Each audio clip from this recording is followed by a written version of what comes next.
Ankara je ove sedmice bila domaćin samita NATO-a na kojem su se okupila 32 lidera, no baš kao i prošle godine fokus nije bio samo na savezu, već i na američkim udarima na Iran. Samit komentarišem sa geopolitičkom eksperticom Jelenom Novakov. Palestinski pokret Hamas saopćio je da je svoje vladajuće tijelo u pojasu Gaze razriješio dužnosti nakon gotovo 20 godina vlasti. Uprkos primirju, izraelski napadi u enklavi su nastavljeni, da je preko 1000 Palestinaca ubijeno od početka primirja. A više od 300 djece ubijeno je ili ranjeno u posljednjih 6 mjeseci u ratu u Sudanu, uglavnom nakon napada dronovima, saopćio je to UNICEF. A večeras donosimo jednu priču sa svjetskog prvenstva. Mike Ovolabi iz Londona postao je viralni navijač Zmajeva. Sebe naziva usvojenim Bosancem. Putovao je sa reprezentacijom, promoviše Bosnu i Hercegovinu, te osvaja simpatije navijača širom svijeta.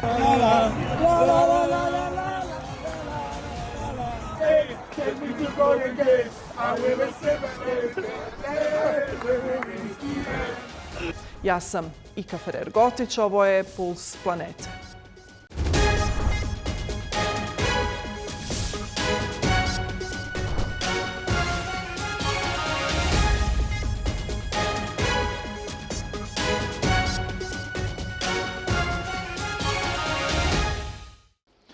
Palestinski pokret Hamas saopćio je da je svoje vladajuće tijelo u pojasu Gaze razriješio dužnosti nakon gotovo 20 godina vlasti. Tim potezom otvoren je put za uspostavu vlade eksperata, što je predviđeno mirovnim sporazumom iz oktobra prošle godine. Odlazak i razoružanje Hamasa ključne su tačke mirovnog plana Bijele kuće. No, uprkos primirju, izraelski napad u enklavi su nastavljeni, te je preko 1000 Palestinaca ubijeno od početka primirja. Predsjedavajući vladinog komiteta za hitne slučajeve i vršilac dužnosti šefa vlade gospodin Mohamed Abdul Halik El Fara odlučio je podnijeti službenu ostavku na svoju funkciju, kao i objaviti raspuštanje vladinog komiteta za hitne slučajeve, potvrđujući ozbiljnost u provedbi sporazuma i olakšavajući proces administrativne tranzicije. Pozivamo sve relevantne i nadležne strane da ubrzaju hitne korake kako bi Nacionalni komitet za upravljanje gazom odmah i brzo stupio na dužnost i izvršio svoje nacionalne i administrativne dužnosti i odgovornosti kako bi se ojačala otpornost našeg palestinskog naroda. Palestinski pedijatar i bivši direktor bolnice Kamal Advan Husama Abu Safije nalazi se u životno ugroženom stanju u izraelskom pritvoru. Tvrde njegov advokat i organizacije za ljudska prava. Navode da je više puta pretučen, izložen medicinskom zanemarivanju, torturi i da je tokom susreta s advokatom rekao: "Doveli su me ovdje da me ubiju." Abu Safija je u pritvoru od decembra 2024. godine bez optužnice ili suđenja. Organizacije traže njegovo hitno oslobađanje, nezavisni ljekarski pregled i poštivanje međunarodnog humanitarnog prava. Više od 300 djece ubijeno je ili ranjeno u posljednjih 6 mjeseci u ratu u Sudanu, uglavnom nakon napada dronovima, saopćio je to UNICEF. Sudan je od aprila 2023. u građanskom ratu, a najveće borbe sada se odvijaju za kontrolu nad strateškim gradom El Obeidom. U ratu je do sada ubijeno najmanje 59.000 ljudi, raseljeno oko 13 miliona. Za više od 30 miliona ljudi potrebna je hitna humanitarna pomoć.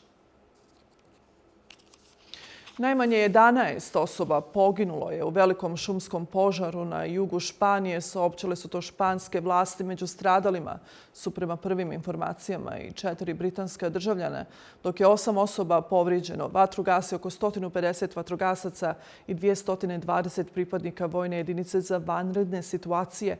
Evakuisano je oko 1000 stanovnika, više puteva zatvoreno je zbog požara. Premijer Pedro Sánchez izrazio je saučešće porodicama žrtava. Uzrok požara još nije službeno potvrđen.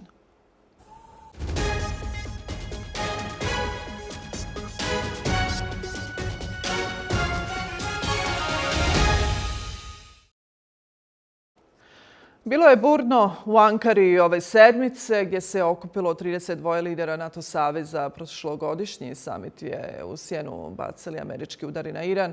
Ovogodišnji također američki udari na Iran. Predsjednik Sjedinjenih Američkih Država nastavio je gdje je stao pričama o Grenlandu i nezahvalnim Evropljanima. U svemu tome Ukrajina pokušava iznaći rješenje za manjak raketa u svom arsenalu. Nakon nedavnog neobično mirnog samita G7, mnogi su očekivali miran samit NATO-a. U fokusu okupljanja u Ankari trebali su biti izdaci za odbranu i podrška Ukrajini. Međutim, nekoliko sati uoči početka, dok svi avioni još nisu ni sletjeli, postalo je jasno da će u centru pažnje po ko zna koji put biti prvi čovjek SAD-a, Donald Trump. Merhaba, Ashkar. Bio sam jako razočaran NATO-om, iskreno da se ne održava u Turskoj gdje je moj prijatelj vrlo snažan vođa, vrlo jaka osoba, moguće je da ne bih prisustvovao. Osjećam da moram prisustvovati jer, znate, znam da je dao sve od sebe. Bila je velika stvar da NATO dođe u Tursku ili bilo gdje drugdje. To je velika stvar, ali nisu nas dobro tretirali. Odbijanje saveznika iz NATO-a da učestvuju u američkim udarima na Iran, Bijela kuća jasno ne zaboravlja. No tema za koju su se svi nadali da je zaboravljena, američko zauzimanje Grenlanda, ponovo je zauzela centar pažnje. Grenland je veoma važan za Sjedinjene Američke Države, za Dansku nije važan. U stvari, nacisti su osvojili Dansku za manje od jednog dana. Hitler ih je pobjedio u jednom danu i preuzeo vlast. Tražili su od nas da se brinemo o Grenlandu. U stvari, mi smo uzeli Grenland, a da smo ga glupo vratili. Nismo trebali da im ga vratimo jer smo mi ti kojima je potreban. Potreban nam je za zaštitu svijeta, ne samo Sjedinjenih Država.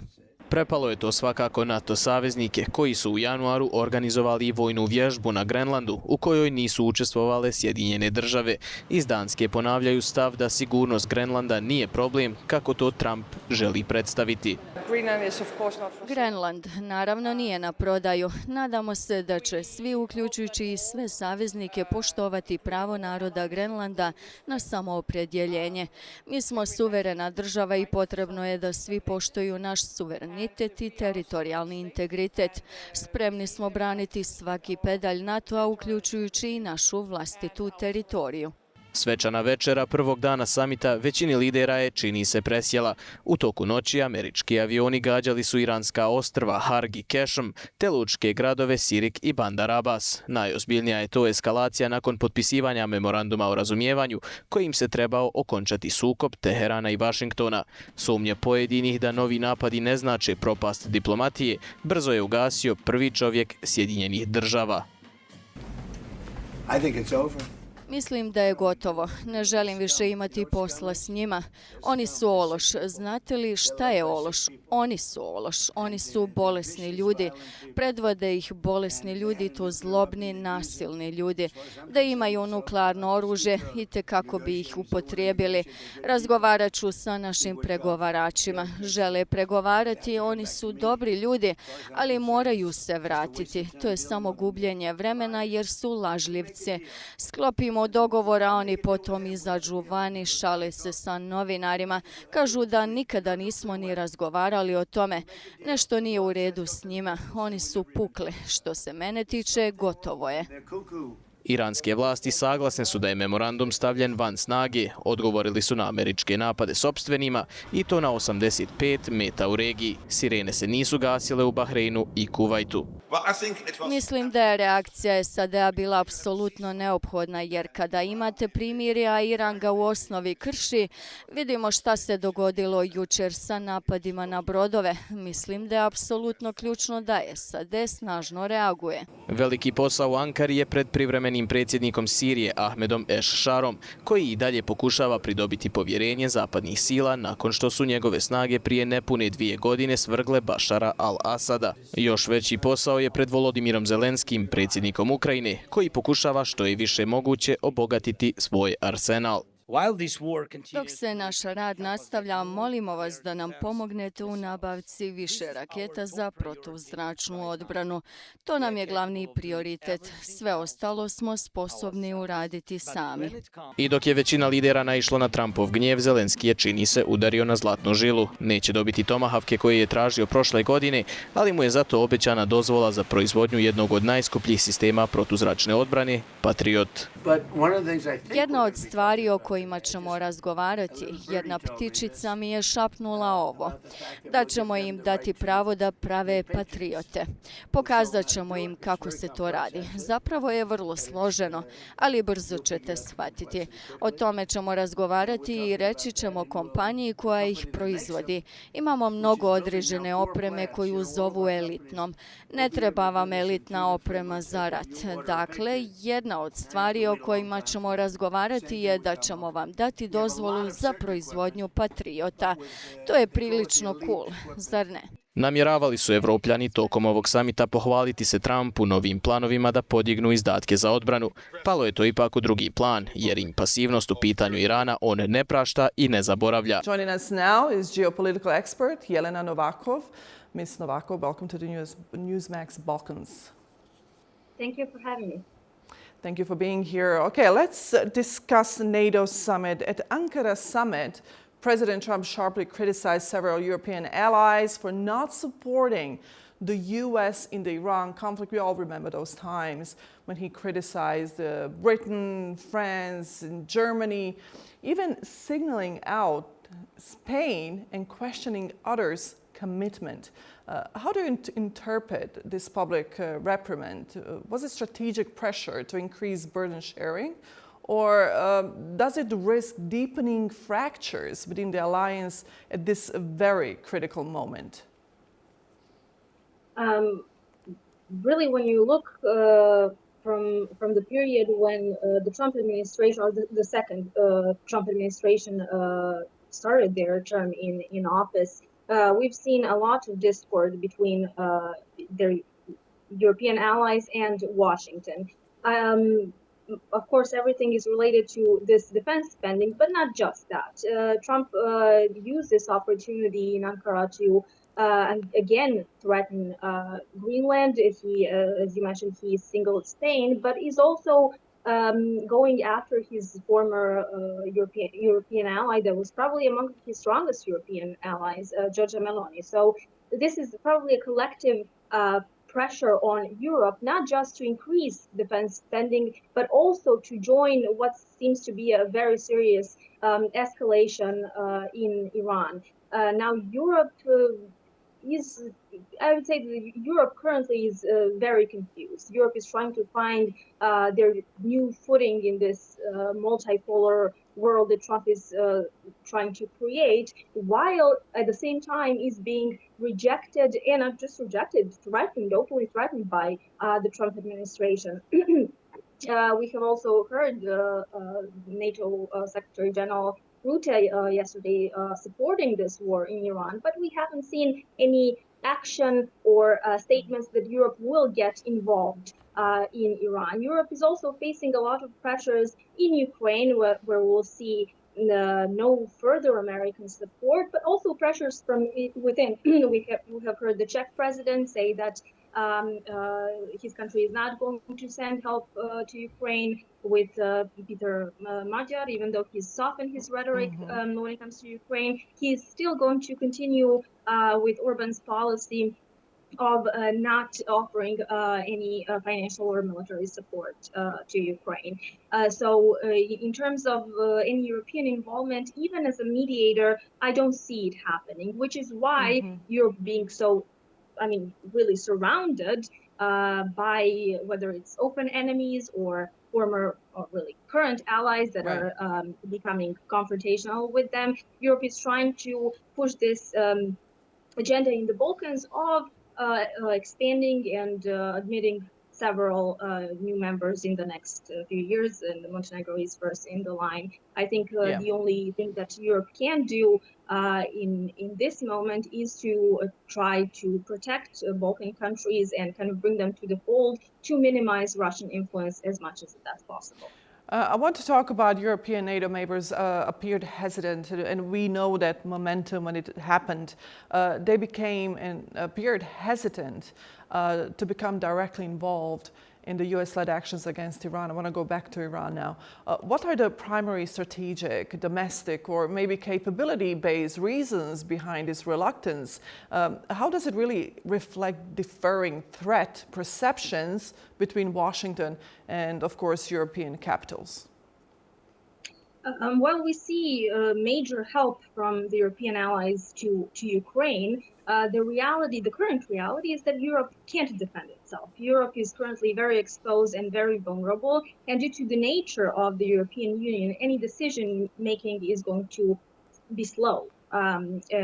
Just the bureaucracy is designed that way that Europe can't function quickly and efficiently. I think in order for Europe to involve itself actively in another war is impossible right now, not before there is some sort of project, whether that's rearm or something similar to that would increase European security to whereas Europe doesn't need to rely on Washington like it has been for decades. So any potential European involvement in Iran is going to be perhaps like Macron mentioned, that he was willing to participate in the Strait of Hormuz opening and perhaps in clearing mines. We've also seen that there's going to be potentially another initiative by Italy and France in Lebanon after the UN has finished their term there.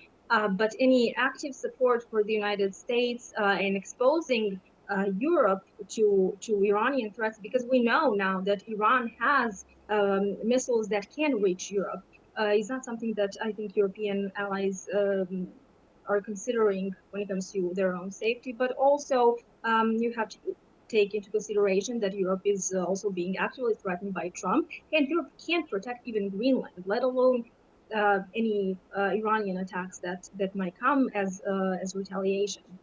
And just the spirit of objective reporting, Iran has never threatened Europe with any attacks. Also, Iran has never threatened the United States with any attacks either. Mr. Kent, who resigned from the position in Trump's administration, confirmed that the threat never came from Iran. I want to talk to you about Mark Rutte and his position in NATO summit. What do you think?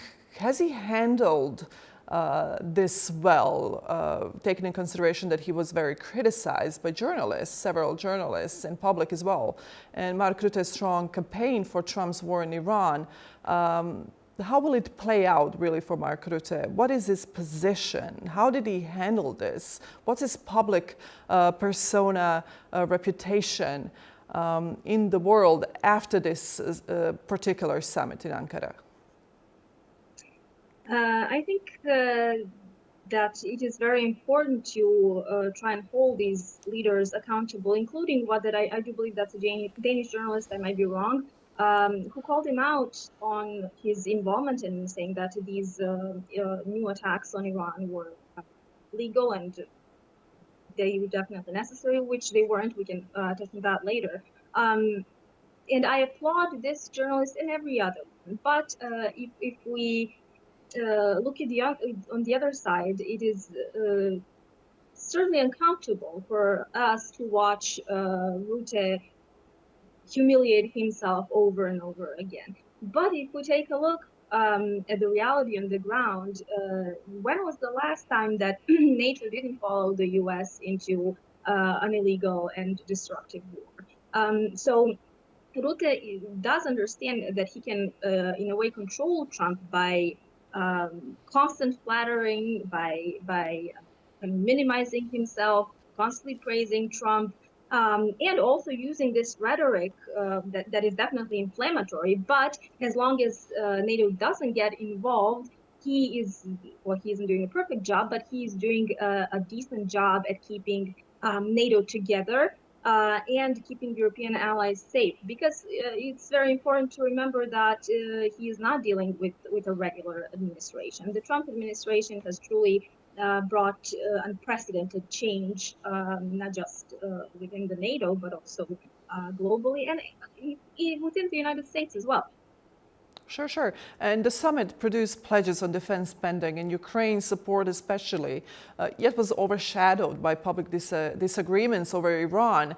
How might these visible transatlantic tensions affect NATO's credibility and the perceived reliability of collective defense commitments moving today forward? Well, it's not just disagreements in Iran. I think the main disagreement with when it comes to the allies is first Ukraine and then also Trump threatening other European countries. Iran, when it comes to the alliance between the United States and Europe, isn't that first point of contention, even though there are major differences when it comes to that as well. So any other involvement of European allies is unlikely while they're trying to keep Trump from escalating tensions between them as well. We can expect probably that European allies are going to comply by their NATO obligations and offer some logistical and technical help if there are any further attacks by the United States on Iran, even though that is certainly more likely to come from the Gulf states. This alliance currently is on very shaky legs, though I do assume that Rutte's goal and the goal of European allies is to keep NATO together until the next administration comes and then see what the future of that alliance is going to be like. That said, Europe also understands that it cannot continue to rely on the United States as it has for previous decades, and that it's time to has its own army that can defend the continent, which will also allow the European Union to create its own foreign policy. And that Europe can't rely on the current administration for reliance. Do you think this is a Trump thing, or is this the future president thing, or is this GOP thing? I think it was brought into focus by the Trump administration, but it is definitely time for Europe to gain its own footing and also start relying on itself alone. I think the war in Ukraine has also proved that, not just the Middle East or Greenland or whatever other points of contention exist between Brussels and Washington right now. So I don't think that Europe is going to stop trying to increase their military capacities, whether it's production or effective defense when it comes to the number of troops, etc. That is not going to stop with the current administration, regardless if that administration is Democratic or Republican. But the rhetoric will probably be softened, and the approach from the European side, especially if they manage to additionally increase defense spending, is probably going to be on more of an equal footing, or at least attempt to be. And regarding the Strait of Hormuz, we have to talk about it. The recent shipping disruptions really have immediate global economic consequences. We all have felt it. No matter where we live in the world, we felt what it meant, the closed Strait of Hormuz. How significant is the risk of sustained closure or major interference, and what contingency strategies are European and NATO members developing, maybe to mitigate energy and these trade shocks that we all feel? Well, as you mentioned, markets can sustain short-term disruptions, right? But that is harder with any long-term instability. And so even if the crude oil prices don't increase to what they were at their peak during or prior to the signing of this memorandum, prolonged security brings different things. So insurance prices can rise. Then operational costs for shipping. Transit is more expensive because it simply takes longer, which then in turn raises prices for other goods. Also, I think this is particularly problematic for the economies that rely on energy import, because anything that is going to affect the economy, right? Higher energy changes, which then brings more political instability, which can then in turn increase other prices, and so is this vicious cycle. And I think that is particularly significant when we're talking about European countries. That said, I don't see how European countries can currently, or European NATO member countries can affect any of these changes, because we have also heard some unofficial intelligence reports that Iran is ready to close not just the Strait of Hormuz, but also Bab el-Mandeb, which would in turn prevent oil, even the oil that's already leaving, right, which is a significantly smaller amount than the one that was leaving during prior to the war, when the Strait of Hormuz was completely open. So that can increase instability on the markets. It can increase instability when it comes to really prices of any goods, including food. European allies, unfortunately, can't do much because they weren't part of the negotiation process. They're not mediators. Who can affect that are the mediators, to an extent at least, Pakistan, as well as Qatar. What should probably also happen is that we see Omanian involvement in this diplomatic process of negotiations. Oman, like Pakistan, has a history of being a pretty decent mediator, even though they might have their own interest in this conversation about the Strait of Hormuz, because there have been some reports that they are working with Iranian officials to impose tolls on security and right. It's hard to have this conversation without mentioning Russia and China and the implications, geopolitical implications on this NATO summit and disagreements between the members of NATO. How are Russia and China really likely to interpret and maybe exploit the visible strains within NATO over Iran issue and European reluctance? Could this really accelerate shifts toward a more multipolar order in the Middle East and maybe even beyond? Economically, certainly, and I think China can come out of this war, even though it's not directly involved, but it can come out of this war as a winner, because I think these major disruptions in the Strait of Hormuz have opened a market for the yuan petrol, which is a pretty significant loss for the United States, and China can certainly benefit from it. Now, Russia has been a long-standing ally of Iran, even when it comes to weapons exchange, and these disruptions in the Western world, this alignment is certainly something that Russia can try and benefit from. But Russia is, even by Putin's admission, going through a very hard time with this unprecedented Ukrainian momentum that we've seen. So at this very moment, I'm not sure that Russia can exploit that. But if it continues and Russia gains more footing in Ukraine, there will certainly be further cooperation with Russia and Iran, not just when it comes to oil, but when it comes to weapons as well. Ms. Novakov, with Khamenei's funeral, Iranian retaliation ongoing, strong rhetoric from the United States when it comes to the strikes in Iran, what are the greatest risks of miscalculation that could really turn the current limited strikes into a broader regional or even global conflict? Taken in consideration, we already see it. We see Lebanon. Of course, we'll talk about Gaza just in a minute. I think there are several important factors to consider when we talk about that. I have seen a lot of reporting, to be fair, not just Western reporting, just in general, that are kind of, well, Iran attacked the ship and then the United States retaliated, and they're creating this ambiguity surrounding the fact who violated the understanding.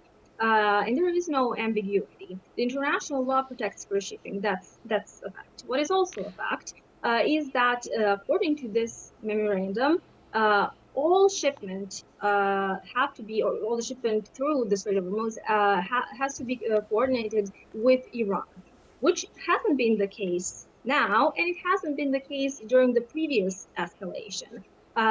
We also have to remember that this is still an active war zone, and the Strait of Hormuz is filled with mines. The process of clearing those mines is going to take some time. So the United States creating this unauthorized, unagreed alternative route near the Omanian coast is not only risking retaliatory strikes from Iran, but is also putting the lives of people on those ships, the workers, right, at risk, even not just even from Iranian attacks, from the mines there. He is also risking the lives of people in his ally countries in the Gulf states, right? None of the American citizens were on those ships that were attacked. Those were some citizens of countries that he won't even allow entrance to the United States. So there is no ambiguity about who violated the ceasefire or this memorandum. It was 100% the United States, and he also did it at a very opportune moment during the NATO summit, where he not only tried to pressure and I think, free to say, almost threaten the European allies, but he has also lifted sanctions off of Turkey, trying to get that alliance with Erdogan, because conventionally speaking, I'm not talking about nuclear power, but conventionally speaking, Turkey has the strongest military power and army after the United States within NATO. So there was definitely going to be some pressure on them over there, especially if he continues to escalate this to the point where there is another blockage of the Strait of Hormuz, perhaps closing Bab al-Mandeb. But that isn't even the biggest threat to this memorandum. The biggest threat to this memorandum is reimposing the sanctions, because that is a clear violation, that's even more clear than restarting these attacks while Iran is holding funeral processions for their not just supreme leader, but also religious leader. Now, what the next Ayatollah that we haven't seen in a while, what stance is he going to happen, or he's going to take, we're going to see. But during the funeral, we have been able to witness some tension between the religious side and the side that is negotiating with the United States. So that religious side is definitely trying to pull back from this, or pull back the association with this negotiation with the United States, so they don't have any responsibility in this strikes by the United States. Ms. Novakov, I have two more questions for you, and I want to take you to Gaza. Dr. Husama Abu Safije, this is the newest this week, the former director of Kamal Adwan Hospital in Gaza and a prominent pediatrician in Gaza, has now been held in Israeli detention without charge for over 18 months, with recent reports from his lawyer and the UN experts describing severe beatings, torture marks, and tangible danger to his life. Now, Israel violating international humanitarian laws, ignoring all appeals from international organizations and actors. Will we see, and this is a hard question, will we see Dr. Abu Safije survive? Dr. Abu Safije said himself that he doesn't expect to leave the Israeli prison alive. What we're witnessing is another example of Israeli impunity. The special protection Israel has to violate international law over and over and over again, and continue to commit because there's also this narrative that the genocide in Gaza is over. It's not over. People are still getting killed every day, and Israel has targeted medical personnel specifically, even during the peak of the genocide. Why? Because they're killing witnesses. They're killing witnesses who have seen everything. And if they are stating that the doctor was a member of Hamas, or as they say, a high-ranking member of Hamas, why is he being held without charge? So unfortunately, I don't want to agree with the doctor, but I don't see how this is going to get resolved, especially when the focus is so far away from Gaza currently. We are focused on Lebanon, we are focused on Iran. And I'm afraid, I truly am afraid that the doctor is right and that he's not going to leave that prison alive, or he is going to be held for next 10, 20 years without charge, as have many Palestinian prisoners experienced before. Any call from international community has never been responded by Israel. They always say they're going to investigate themselves, which is allowed, and they find nothing wrong. But there, as you mentioned, there is no charge for the doctor other than this accusation that he is a member of Hamas, which we have seen no proof of. 20,000 plus children murdered, no end in sight. How has the international community failed Palestinian children? So yes, I think we have all failed Palestinian children, but not just children, also women and men. And that didn't start in 2023, that started 80 years ago, except that until 2023, everyone was ignoring that because first, we didn't have access to social media, and then in recent times, there's just been this immense amount of Israeli propaganda that people just believed because there was no serious interest in that region, or there was a prejudice against Palestinian Muslims. Where, on the other hand, Israel is presenting itself as the only democracy in the Middle East. However, things have changed significantly, and we have been able to unfortunately witness a genocide being live streamed for 2.5 years. I think a lot of people, not just in Europe, but also the United States and some other countries, most countries, have organized major protests to try and pressure their governments to take action against Israel. Only few governments have listened to that call, Spain amongst them. So, which is probably why Spain is also being targeted by Donald Trump. But there are still many nations that continue to sell weapons to Israel, Serbia included. And not only that, we are also building a factory for Israeli drone and other military and military operations and weapons that Israel can use, whether that is going to be in Gaza, in the West Bank, Lebanon, whatever their target when it comes to creating this greater Israel idea they have. So the governments haven't really done much. And mind you, had this been ever any other country in the world, the condemnation would be so bad that we have to even question whether that country would exist anymore after 2.5 years of genociding people in front of the world and that being live streamed. So Israel definitely has strong protection, and it's no secret that the Israeli lobby in Washington is quite strong, and that doesn't only mean during this administration. Biden also did nothing to help the Palestinians other than being concerned about the civilian deaths, right? So this was just rhetoric. So the main issue, and I always say this, the main issue is this is the money in U.S. politics and them being allowed to lobby, and especially AIPAC, right, that hasn't even been forced to register as a foreign agent, while legally buying these senators' loyalty. So as long as that is the case, Israel is going to be protected. And not just that the only ally Israel has is the United States. I mean, if we look at Europe, plenty of countries are still strong allies of Israel. Germany included. Germany is the biggest ally of Israel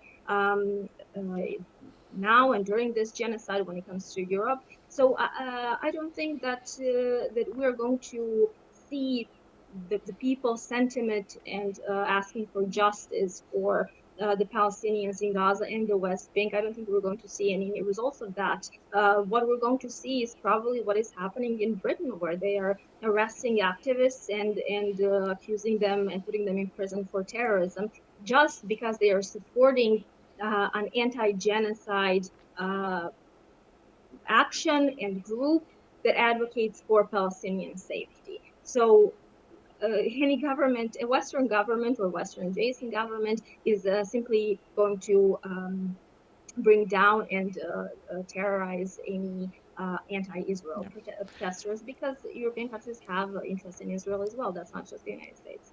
Ms. Novakov, I want to thank you for this very, very detailed analysis on geopolitics. Thank you for being with me. Thank you for having me. Join me from Belgrade was geopolitical expert Jelena Novakov. Stay with us.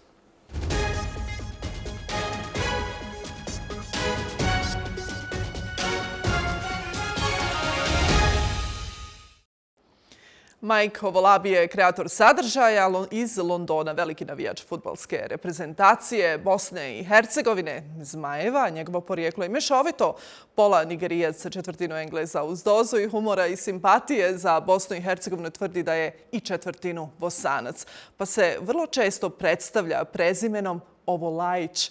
Njegova podrška Zmajevima postala je viralna tokom svjetskog prvenstva. Putovao iz Londona u Los Anđeles kako bi bodrio reprezentaciju i izdvojio značajna sredstva za putovanja. Pretvarao londonske pubove u navijačke zone Bosne i Hercegovine. Naučio navijačke pjesme, slavio plasman reprezentacije u 16. finala. Ostao je uz tim s jednakim entuzijazmom, čak i u porazu. Kroz svoje objave ističe, kako kaže, neprocjenjivu atmosferu, otpornost i duh bosansko-hercegovačkih ljudi i njegovu gostoljubivost te snažnu emotivnu povezanost s reprezentacijom, ali i sa bosansko-hercegovačkom dijasporom. Sebe predstavlja kao usvojenog bosanskog brata koji s velikom strašću promoviše Zmajeve novoj publici širom svijeta. Njegova podrška Bosni i Hercegovini temelji se na iskrenom navijačkom entuzijazmu, ljubavi prema kulturi i spontanom promovisanju reprezentacije tokom uspješnog nastupa na svjetskom prvenstvu 2026. godine.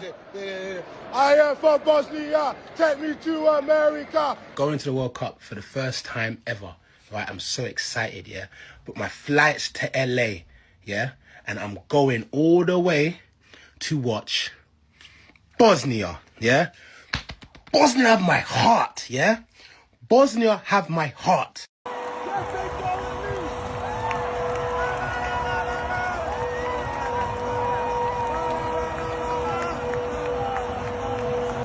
Take me to Golden Gate, I will assimilate. When we reach the end, one day you will understand. One day when the reach come in, no ways like a motherland. And Michael is joining me from London. Michael, I caught you in your car, but it doesn't matter. We are still about to talk about probably the most important thing in the world right now, football, of course. 100%. Well, yes. Welcome to Planet's Pulse. Welcome to Newsmax Balkans. Thank you for joining me. Thank you for having me. Thank you very much. Thank you, Bosnia. Thank you. Thank you. All right.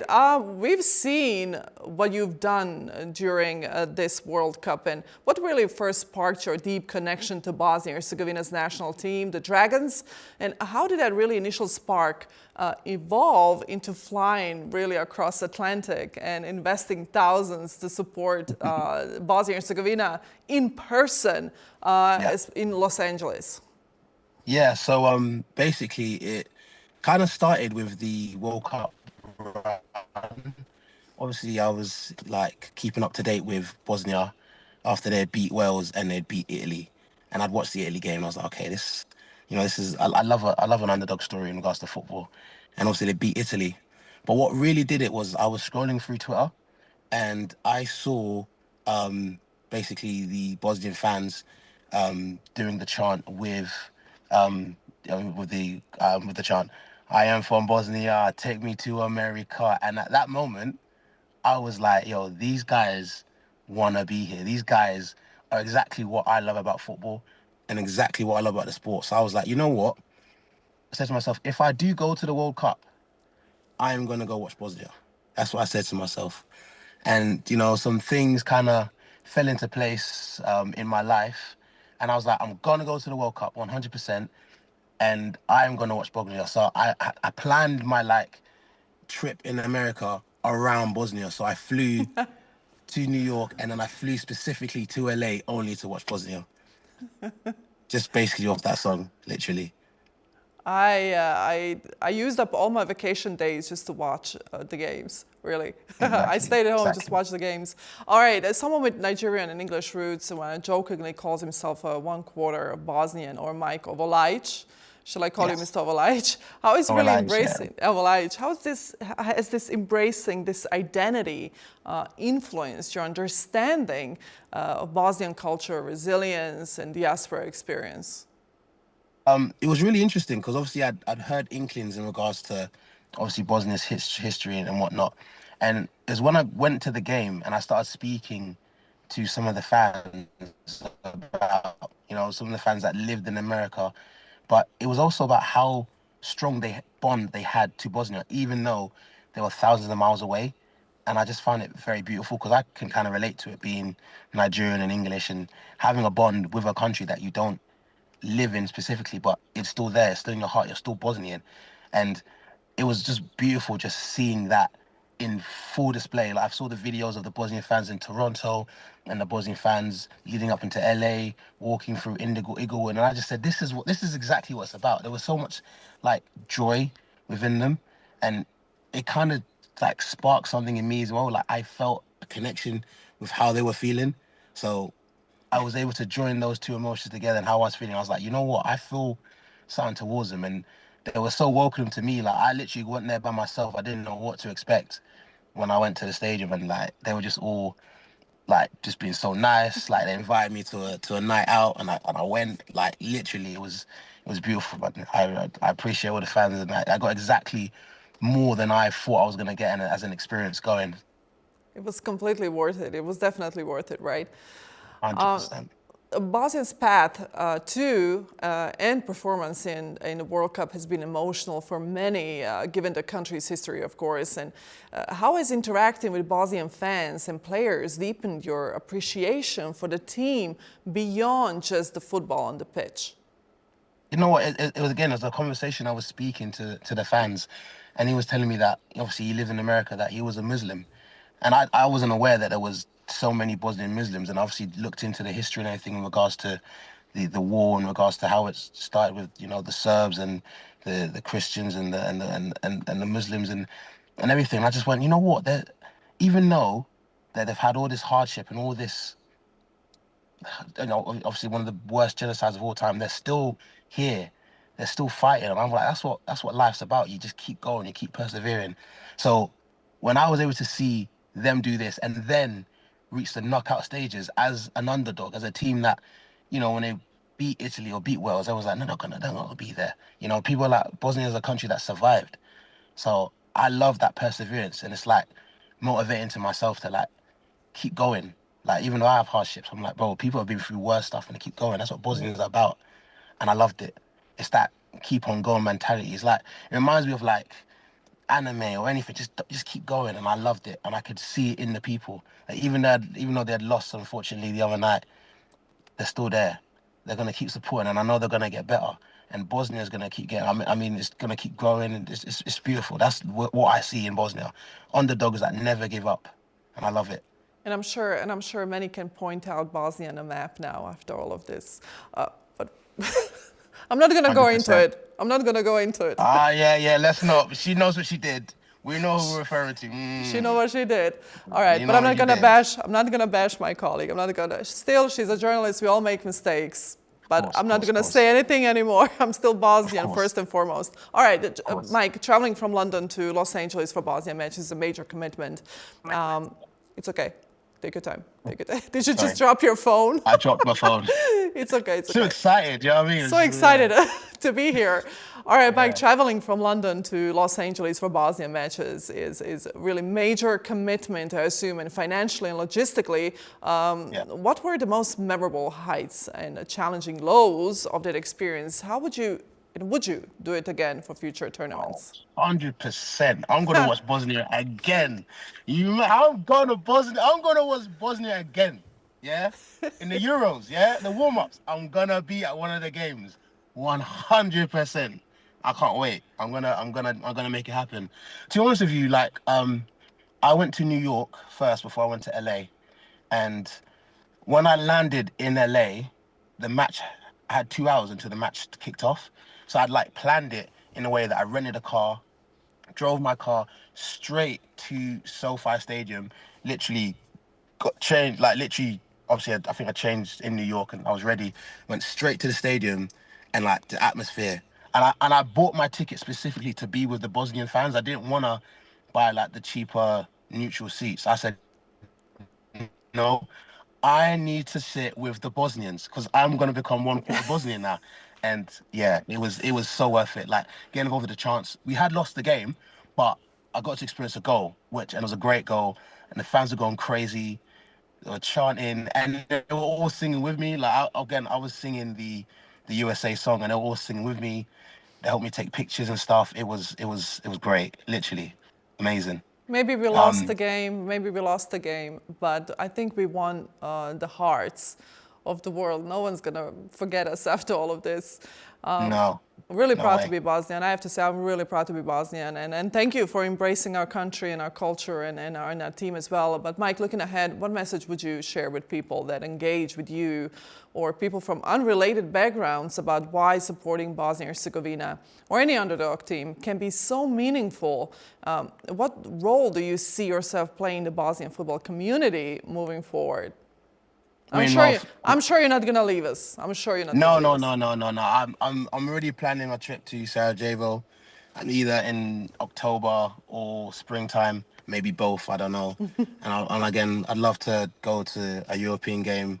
I need to find a team in Bosnia as well to support. So if any like Bosnians can tell me a team I should support as well, I'll make that my team as well. And I feel like it's just a message for like the World Cup because like obviously there's so much stuff going on in the world, and there is always stuff for history. There's always going to be wars, poverty, etc. But a wonderful leveler is sport, and the idea that I found Bosnia, but as a coincidence, and I found love with Bosnia as a coincidence, and this just built this beautiful relationship. I literally was there at the Golden Gate, saw some Bosnian fans. I started singing with them, and like like beforehand, I didn't know how much it meant. But now, after speaking to Bosnians, I'm speaking to them on Instagram, getting so many wonderful messages from a lot of Bosnian fans, and I can see what it means. I mean, I've got friends now in the UK that want to watch the Bosnian match. They stayed up to watch the Bosnian match as well because I've been obviously showing love to Bosnia. Like I had a friend that went on holiday and he noticed the Bosnian flag on a yacht. It was not the flag that you have at the moment. It's the one that you had years ago. And he noticed it. And he went, "Oh, that's a Bosnian flag. I've seen that on Mike's story." And he's like, "Oh, Bosnia. I am from Bosnia." And literally, it's just great. So I would say to everyone, like, the World Cup's about togetherness. It's about joy, embracing other cultures. And I'm glad that I'm embracing Bosnia, to be honest. It's great. Man, we are happy to have you. We're happy to have you. All right, two more questions. Your favorite player and why? I'm sure you already know what the team is, really. I think you've done your research. Yeah, I've done my research. I mean, I knew about a few players before. Like, for example, Kolasinac used to play for Arsenal. That's my team in England. So, again, any Bosnian fans, if you're in London, you want to go see an Arsenal game, come check me out. We'll meet at a pub, go for a pint, 100%. And obviously, Jacko, I've known him since Wolfsburg's day when he won the league with Graffiti. But my favourite player is Karim Alabegovic. That guy, that young boy, yeah, he just shows me like what a Bosnian is. Like he like the idea that he was born in Germany and he was like, nah, I'm gonna play for Bosnia. Yeah. Like I love that. He's Bosnian in his heart, even though he wasn't born there, he's still got it there. And I feel like that's part of what being a Bosnian is now. It's like you can be anywhere in the world, but you are Bosnian. You are still home. You know, you're still part of the motherland. Like, and I think that's just a great message to send to people. No matter where you are, your home is where the heart is. So that's why I love him. And he's a young lad. He loves shooting. He cuts in. He's got that he does. grit that I love about football. Yeah, so that's my favorite. Bajraktarević is the same, actually. All the young players are actually children of refugees. Bajraktarević is a son who was born in United States. He refused to play for the United States men's team and chose Bosnia and Herzegovina, his homeland, even though he was not born there, even though he was not born here, he chose it. Yeah, and he's born in Wisconsin. I did my research. I saw that. Yeah. Did my research. Yeah, you did. You did your research. Okay, one more question for you. I am from Bosnia, or take me to America, or poljem se širi miris ljiljana. Listen, there's only one winner. Okay, when I went to the Bosnian nightclub and they played, sorry, say that again, please. The Poljem se širi miris ljiljana. Milishiro, they played it, and I did fall in love with it. So I've added that to my Spotify playlist already. It's on my Spotify playlist. But there is one clear winner. It is USA. I am from Bosnia. Take me to America. That song, like, honestly, I told you, it's stuck in all my friends' heads. Like, they're all singing it. Like, that song is special. And even the message to the song, like, if you deep the message to like the actual song, like the previous, not the World Cup one, when they're talking about like, you know, that the American dream, but no, it's actually like the Bosnian dream, like, do you know what I mean? The motherland is where it's at. You know what I mean? It's sick. And when I explained that, I explained to my little brother, he's like, bro, that's deep, you know? I was like, bro, it's deeper. It's deeper. So no, it's sick. Yeah. It's stupendous. God, you get it. It's a banger. I mean, it's a banger too. It's really a banger. Banger. This switches to reggae, got a bit of rock in there, a bit of rap, mixing it all. So it's stupendous, man. Yes. Love that little cocktail mix. The music, vocal mix. I love it. Good answer. Good answer, Mike. I want to thank you. I want to thank you for taking time to speak with me, and I want to thank you for choosing our little community around the world to join us in support of our dragons. We're very proud. Thank you. We're very proud to have you, and thank you for speaking to me. Yeah, thank you very much. Thank you to all the Bosnians that have sent me wonderful messages. I will see you soon when I come to Bosnia. You know, if you want to find me a Bosnian wife or a Bosnian baddie, I won't say no either. You know, I'm going to say no to that. But yeah, no, shout out to Bosnia, man. Thank you so much. You're always welcome here. Thank you. Thank you.